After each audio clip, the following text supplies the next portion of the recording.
So T-Mobile's doing 5G now, and it really changes nothing. Literally nothing. I've ranted about 5G many times in the past, and I will probably continue to rant about 5G in the future. The important thing to remember here is that I'm not saying it's not going to be in the future at all. I do think eventually we'll adopt more 5G technology, but the fact that they're selling it right now is ridiculous and marketing it like it's here and it's ready. 5G has officially launched. It hasn't. It really hasn't. And I'll go into my bickering and complaints now. Let's begin.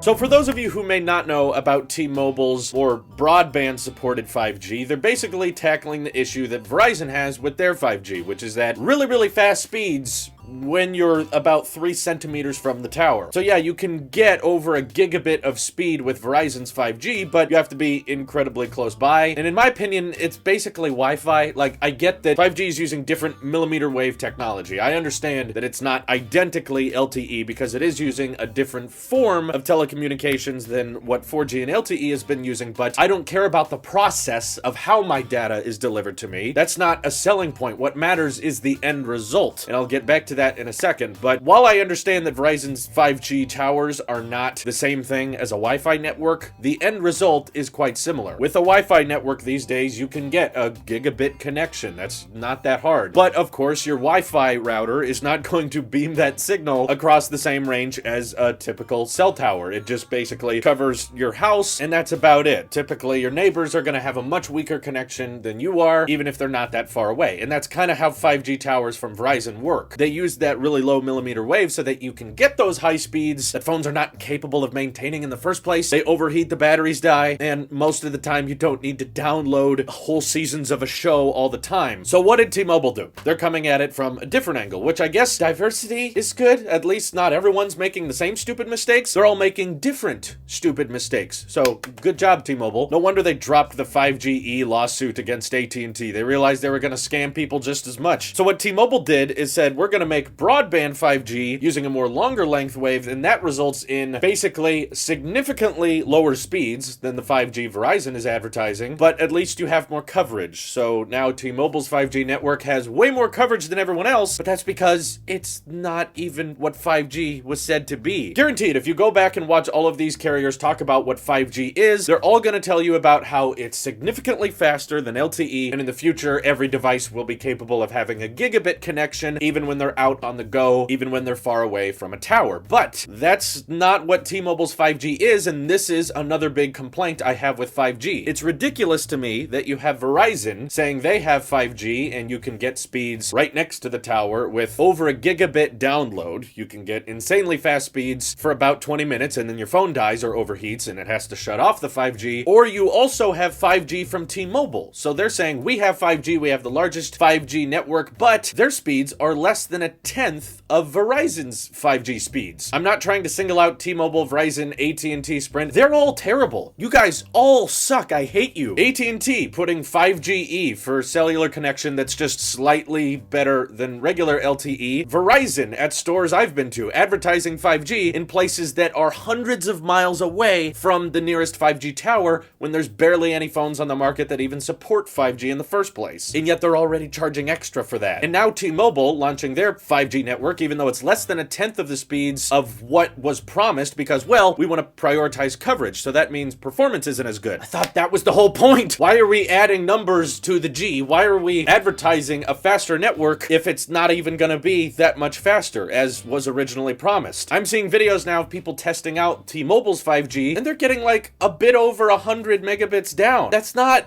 that fast. I get that on Verizon LTE pretty regularly. Now I know there's a bunch of you guys out there saying, I never get data that fast on LTE. My cellular coverage is never that fast. That's not because the technology is fundamentally flawed. That's not because you can't do speeds like that with 4G. It's because of several reasons. One, weak coverage. The carrier you're using does not have a good cell tower in your area. Or two, congestion. There's way too many people using that same cell tower and it can't maintain that many people connected to to the same tower, so it slows down for everyone. Those are the primary reasons most of you are not experiencing those speeds, but also I tweeted about this morning, and there were lots of people that admitted that they get over 100 download on LTE all the time with multiple different devices in different areas, okay? It's not just California, it's not just Texas. In fact, in Korea, they have LTE that can actually exceed most of the cellular connectivity we have in the United States. I interact with a lot of people on our Discord, and we talk about how our performance is for LTE, and there's plenty of people that have showcased that they can get over 200, 300, sometimes up to 500 megabits download with a standard LTE connection. So I know some of you are saying, yeah, but that's not everywhere, or not everyone's getting that, or those speeds, while you may get them, not everyone gets them. So here's my question to those people. If you agree that companies could not live up to the promises of LTE, what makes you think they'll live up to the promises of 5G? This is the same companies. These are the same carriers. If at one point they said, oh yeah, LTE will allow for 150 megabit down, which it does, by the way, I've clocked that myself, and I live in a pretty rural area. What makes you think that since they're promising, 200 megabits down, that they're actually going to deliver on that? And there's also very few people using the T-Mobile 5G network as it is. So if you're in a place with weak coverage and you're not getting those speeds in the first place, there's no reason to expect that when they suddenly switch on 5G, suddenly your coverage is going to vastly improve. They're just adding this 5G coverage to the towers they already have. If you have poor LTE, you're also going to have poor 5G. It doesn't make a difference. Regardless of where you are, I still think it's a ridiculous scam because they want you to pay for phones that cost more money because they have 5G connectivity, or pay extra for data plans because you have access to 5G. Even though now that we're seeing these speed tests, the speeds are just as fast as LTE. They're not significantly faster in any right, and I thought the whole purpose of a 5th generation network in stepping things up from 4G connectivity was to advertise this is a new type of technology, this is a new generation. And while these towers are using different wavelengths and while the infrastructure may be different, none of it matters if the end result doesn't change. If it's just as fast as LTE, then what are we paying extra for? What are you advertising? It's also ridiculous that you can have two companies both advertising that they have 5G, except one promises over a gigabit and one promises less than 300 megabits. These are drastically different numbers in performance, so why even bother calling it 5G? If I can get those same speeds with a 4G phone, and I've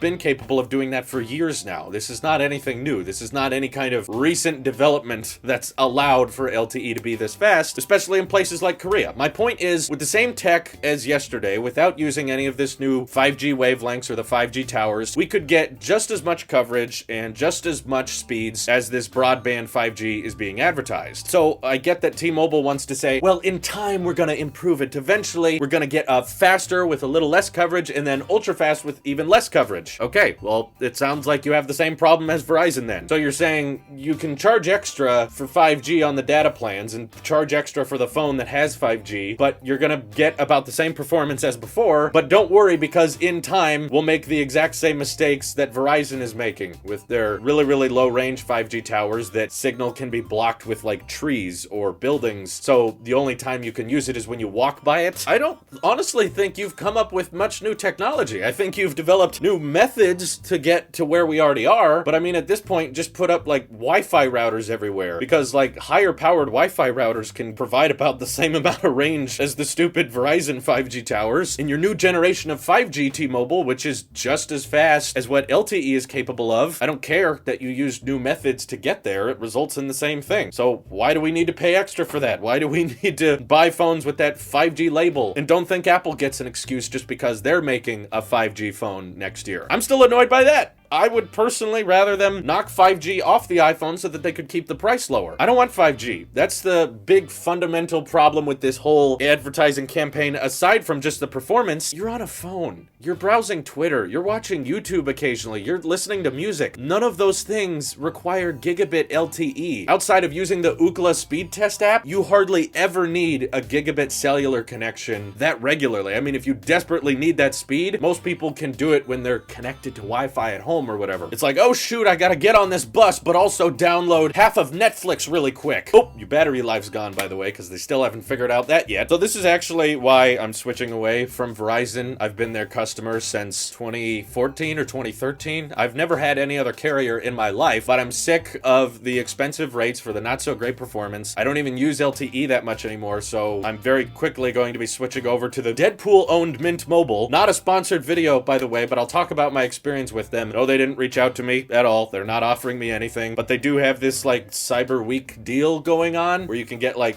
12 gigs of data a month for 3 months for $15 with unlimited talk and text. And I was like, shoot, that covers what I need to do. Most Americans barely use more than 10 gigabytes of data a month. So the fact that carriers are getting so caught up in gigabit performance just so that you can browse Twitter and watch YouTube is hilarious to me. Don't fall for the scam. Don't pay into this. If it's a standard on the next iPhone, then, you know, at least I'm not paying that much extra for 5G because they just happen to throw it in there. I just want the new iPhone regardless. But I'm sure lots of you disagree and hate my face. So if you do, feel free to hit me up on Twitter, join our Discord, and we can bicker endlessly over there. It's very fun. This is your Apple Sheep here, and don't fall for 5G. Please don't. See you in the next one.